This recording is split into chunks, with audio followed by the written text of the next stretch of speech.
Você sabe que o autismo é um transtorno que geralmente é detectado nas crianças, né?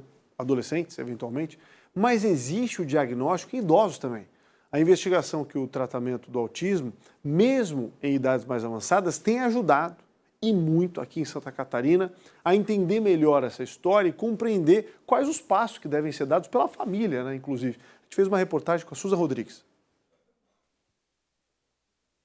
Hoje o Luiz tem 64 anos de idade. O diagnóstico veio aos 58. Apesar da descoberta tardia, sinais na infância e adolescência foram marcantes. Não existia isso aqui em Florianópolis, né? A gente não podia saber que era autismo porque não existia isso. Eu custava entender as coisas. Eu usei até psicólogo, essas coisas todas, fonoaudiólogo também, porque era bem complicada a coisa. Com o nascimento do terceiro filho, o Luiz e a esposa perceberam comportamentos incomuns para uma criança que na época tinha 3 anos e 6 meses.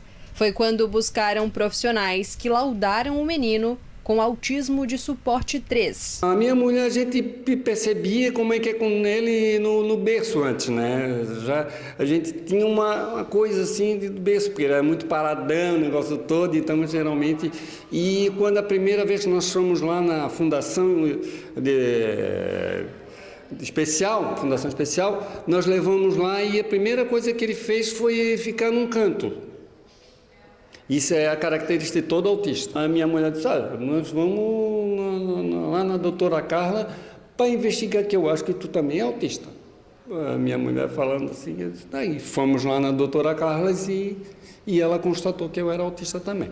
De acordo com o último censo do IBGE, cerca de 300 mil brasileiros com mais de 60 anos convivem com algum grau de transtorno do espectro autista. Isso representa quase 13% do total diagnosticadas no país.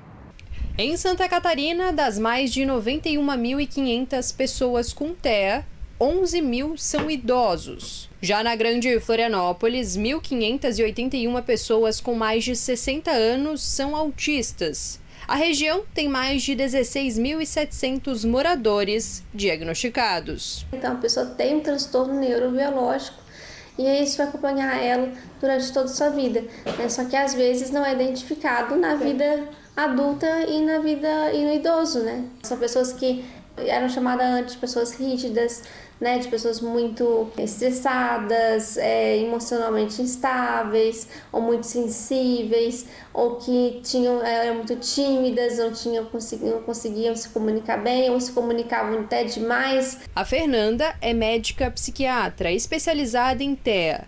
Ela também recebeu o diagnóstico tardio aos 32 anos e é mãe atípica. Por conta disso, fundou um instituto voltado ao atendimento multidisciplinar, com foco no acolhimento e na escuta. Quando eu tive ali um professor de neurologia que indicou, olha, você pode ser autista, eu comecei a prestar atenção mais no assunto, porque talvez isso pudesse explicar porque eu era tão diferente, né? Porque eu me sentia tão diferente das pessoas e as pessoas percebiam que eu sou diferente, né? Então isso me trazia vergonha, né? Trazia esse tipo de sentimento de inadequação, né? Então, assim, eu tive finalmente uma resposta, né? E essa resposta me fez, olha, outras pessoas também podem se beneficiar disso daqui, né? Não só eu. Fundei o Instituto pensando em trazer esse acolhimento mesmo a essas pessoas, essas famílias, né? Para levar para elas, assim, o melhor atendimento nesse sentido de focar e individualizar e atender cada um, prestando atenção em todos os seus detalhes, em todo o contexto familiar, em tudo. Em novembro do ano passado, foi aprovada uma lei que incentiva o diagnóstico de TEA em pessoas adultas e idosas. O texto altera as diretrizes da Política Nacional de Proteção dos Direitos da Pessoa com Autismo, destacando a investigação do TEA em faixas etárias tardias. Isso é um marco simbólico e estrutural. Simbólico porque vai finalmente validar, né, aqueles idosos, aquelas pessoas adultas ali que tinham dificuldade de comunicação, dificuldade sensorial, emocional, né, que finalmente se entenderem, né? E também estrutural porque a partir daí, né, é uma base, na verdade, né? Então é o que promete, né? É mudar as diretrizes também no sentido de de capacitar mais profissionais, ter disponível no SUS, por exemplo, mais terapias para essas pessoas, e também essas pessoas vão ter seus direitos também, os seus benefícios se cabíveis, né? A pessoa finalmente ela ter um laudo, né? E esse laudo validar tudo isso. E o impacto emocional que também causa, né? Aquela questão do alívio, né? Esse alívio é sentido pelo Luiz. Com o laudo dele, a filha mais velha, de 32 anos, também buscou o diagnóstico.